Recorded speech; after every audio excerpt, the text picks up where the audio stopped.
j'ai un mépris profond et immédiat pour tous les gens qui ne parlent pas anglais, surtout s'ils habitent à l'étranger et surtout s'ils ont la prétention de se mettre à leur compte.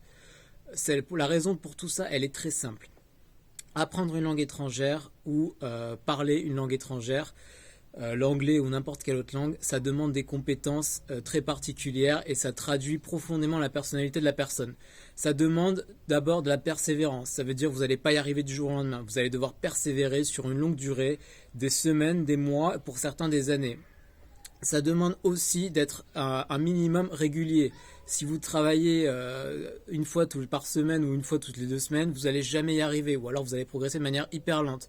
Donc en fait, ça fait travailler votre régularité, votre persévérance et votre capacité à vous pousser dans quelque chose de difficile. Si vous n'avez aucune de ces trois qualités, vous ne réussirez jamais, ni à votre compte, ni dans n'importe quel domaine, ni dans n'importe quel sujet.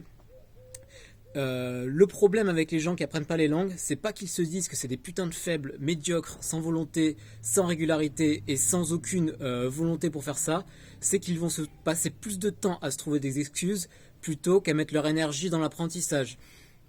Première excuse, toujours aussi incroyable, une excuse que j'entends tout le temps, c'est j'ai pas le temps. Alors mec, on va mettre les choses au clair. J'ai appris le norvégien en 4 mois, seul, avec un bouquin, sans rien, sans prof, en ayant un taf à plein temps à Paris, en étant consultant. Donc clairement, l'excuse j'ai pas le temps, c'est une excuse de merde. Le temps tu l'as, on a tous 24 heures dans une journée. Toi, moi, Bill Gates, Elon Musk, quand on se lève le matin, t'as 24 heures dans une journée, pas une seconde de plus. C'est la même chose pour tout le monde. Donc si t'as pas le temps, c'est que t'es pas capable de le trouver. Et le truc, c'est que la plupart des gens qui n'ont pas le temps passent une demi-heure tous les matins sur Instagram, 1 heure tous les soirs sur Facebook, regardent Netflix, font des trucs à la con, vont boire des verres, se bourrent la gueule. En soi, j'ai rien contre ça. Mais tu peux pas dire que tu n'as pas le temps si tu fais toutes ces activités-là. C'est juste de la mauvaise foi et ça fait de toi non seulement quelqu'un de médiocre, mais en plus un putain de branleur. Donc clairement, cette excuse n'a pas lieu d'être. Le second point, c'est ouais, mais il faut être dans le pays pour apprendre la langue. Alors encore une fois, une excuse de branleur. Aujourd'hui, en 2021, tu n'as pas besoin d'être dans le pays pour apprendre la langue. La plupart des gens qui parlent plusieurs langues n'ont pas foutu un pied dans le pays avant de l'apprendre. J'ai appris le norvégien à Paris, sans parler norvégien à qui que ce soit, et je connais des tonnes de personnes qui ont appris le russe, l'allemand ou n'importe quelle autre langue en étant à l'étranger, sans avoir foutu les pieds dans ce pays. Ce qu'il te faut, c'est pas d'être dans le pays, ce qu'il te faut, c'est de sortir les doigts du cul. Et apparemment, c'est trop difficile. Donc, clairement, ça mérite tout mon mépris.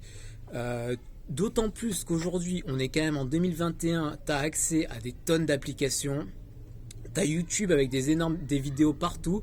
Tu peux te payer des cours en ligne sur Preply ou je sais pas quoi et de plein d'autres sites pour que dalle. Surtout si tu prends une langue qui est commune comme l'anglais ou l'espagnol. Ça démarre à 3 euros de l'heure. Donc mec, si t'es pas capable de prendre 1 heure de ta journée et payer 3 euros un putain de prof et tu préfères dépenser ça au bar, enfin ou ailleurs, ou n'importe quoi, c'est que ton problème, c'est pas de pas vivre dans le pays. Ton problème, c'est que tu n'as aucune volonté. Ton problème, c'est que tu es faible.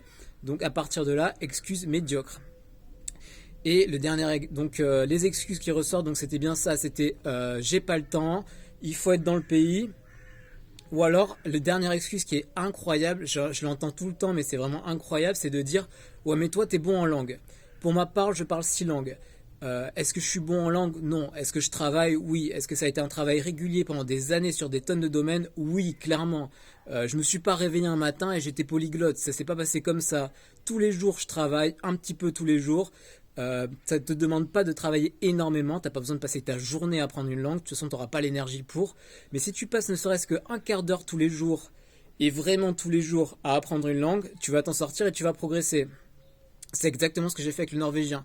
J'ai travaillé, je sais pas, une demi-heure par jour maximum, mais tous les jours, pendant 4 mois, j'ai pas raté une journée. Il n'y a pas un jour où je me suis réveillé et j'ai zappé ma leçon. Il n'y a pas un jour où je me suis trouvé une excuse. Il n'y a pas un jour où je me suis dit j'ai trop bu la veille. Il n'y a pas un jour où je me suis dit je le ferai demain. Tous les jours, je l'ai fait. Donc à partir de là, cet argument, toi t'es bon en langue. Non mec, je suis pas bon en langue. Il n'y a pas un truc qui m'est venu naturellement. Je suis pas autiste. Je suis pas oui, je suis un mec. Tu me diras que je suis un mec intelligent. Oui, c'est vrai, tu auras raison. Mais même si tu es très con, tu pourras quand même y arriver. Donc clairement, l'argument de t'es bon en langue, c'est faux. Dire à quelqu'un qu'il est bon en langue, c'est juste c'est juste en fait mettre enlever sa part de mérite et enlever sa part de travail, sa part de régularité et sa part de détermination dans son travail, dans l'apprentissage d'une langue. Donc en fait, c'est dévalorisant pour la personne et ça montre de ta part que tu es une énorme merde en fait. Donc clairement, à ne pas avancer cet argument. Les gens ne sont pas bons en langue, les gens travaillent et ils y arrivent. Certains évidemment sont plus intelligents que d'autres, mais le dernier des abrutis y arrivera. Donc clairement cet argument n'a aucune valeur. Tout ça pour dire que voilà, quand je croise quelqu'un à l'étranger, que je vois qu'il parle pas anglais, qu'est-ce que je me dis? Le mec n'a aucune volonté, le mec n'est pas capable de tenir une tâche dans la durée, le mec n'est pas capable de travailler régulièrement, et si je dois l'embaucher, clairement, je l'embaucherai jamais. Enfin, je peux pas travailler avec quelqu'un comme ça. Donc en fait, si je dois embaucher quelqu'un, si je vois qu'il parle 2, 3, 4, 5 ou plus de langues, là, ça va m'intéresser. Je vais me dire, ok, le mec est intelligent, il est capable de travailler de manière régulière, il est capable de se pousser, il est capable de faire ça sur la durée et il est capable de faire ça quasiment tous les jours. Donc à partir de là, il marque des points. Mais quelqu'un qui parle pas anglais, ne serait-ce que l'anglais, c'est quand même pas compliqué.